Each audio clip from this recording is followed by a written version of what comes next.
All right, let's talk about getting a pay raise in 2026. And look, you've got to forget everything you thought you knew. The old way of asking, it's dead. In this explainer, we are building a brand new blueprint, one that flips the script. It's not about asking for a raise anymore, it's about proving you're a clear return on investment for your company. Let's dive in. You know, for years and years, the way people asked for a raise was all about need. Things like, hey, everything's more expensive, or I've been here for a year. But that approach, it just doesn't fly anymore. The big shift we're all seeing is from being need-based to being value-based. It's really no longer about what you need, it's all about the concrete, measurable value you bring to the table. And that, right there, is the core mindset shift. You're not just an employee asking for a little more. Nope. You're a business partner negotiating a deal. Think about it. Your salary is the company's investment in you, and your job is to prove it's one of the best investments they've ever made. So, here's our game plan.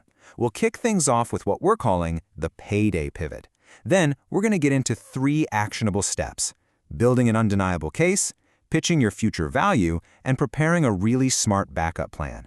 And finally, we'll lock it all in with the golden rules for truly knowing your worth.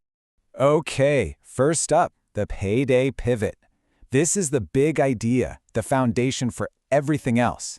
In today's world, you don't just get a raise for doing your job, even if you do it well.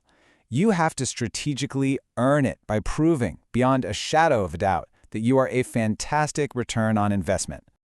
And this whole pivot, it really comes down to a super simple 3-step blueprint. First, you're going to gather undeniable proof of the value you've already delivered. Second, you're going to frame your entire pitch around future growth. And third, you'll walk into that meeting with a strategic plan B for what to do if the cash just isn't on the table. All right, let's get right into it. Step 1, building your case. This starts way before you even think about walking into your boss's office. It's all about systematically creating what we'll call an evidence folder that makes your value completely and totally impossible to ignore. And listen, this isn't something you just whip up the week before you review. No. This starts a full 90 days out. At 90 days, you start that win list. At 60, you start attaching hard numbers to every one of those wins. And by the time you're 30 days out, you're just polishing your pitch. In this game, prep is everything. So, what's the core of this evidence folder?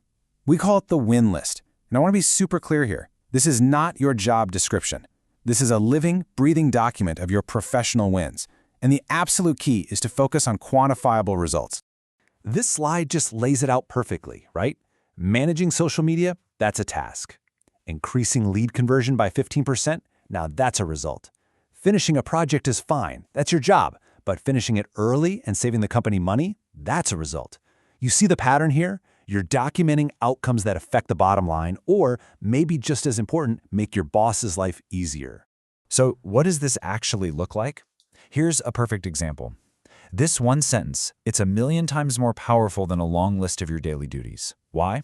Because it directly connects your action to a dollar amount. You're speaking the language of business. This is exactly the kind of stuff you want on your win list.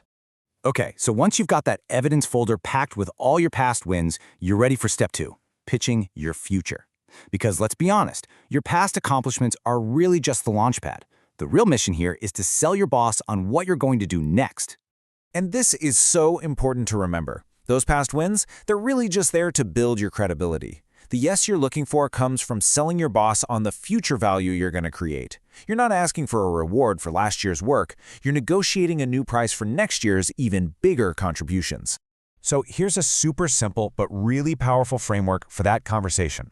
You start with your past wins, just to set the stage. Then you propose taking on a new key responsibility.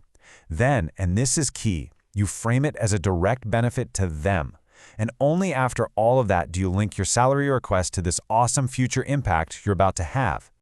All right, but what if you do everything right? Your pitch is perfect and the answer is still no. Well, that brings us to step 3, the smart backup.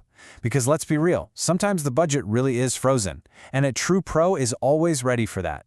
Look, hearing no to more cash, it's not the end of the negotiation. Not at all. It's just a pivot. Being ready with a plan B actually shows you're a strategic thinker. It shows you get the business side of things, but you're still focused on growth and adding value. So, what should be in this plan B? Simple. Think beyond cash. You can negotiate for other things that have huge value. A 4-day work week for the same pay, a valuable industry certification that the company pays for, or maybe just more flexibility to work remotely. These are all powerful alternatives. And really, don't for a second think this is some kind of consolation prize. A 4-day work week for the same pay? You just boosted your hourly rate by 20%. That is a massive financial win, and on top of that, you get back your most valuable asset, your time. Okay, let's wrap all of this up with the final, crucial piece, knowing your worth. These are the golden rules that really hold this whole strategy together.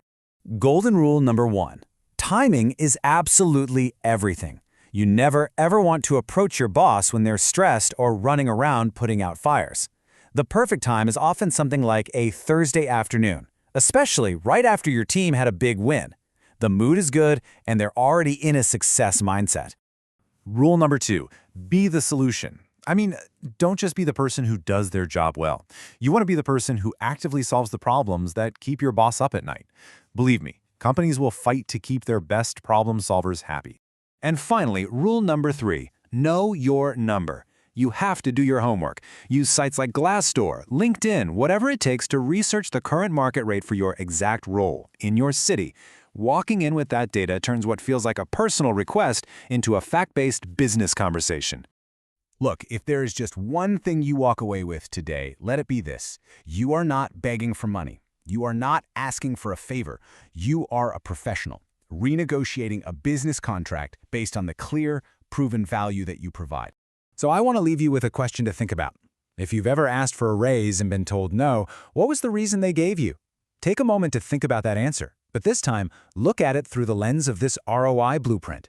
That might just be the key to getting your next yes.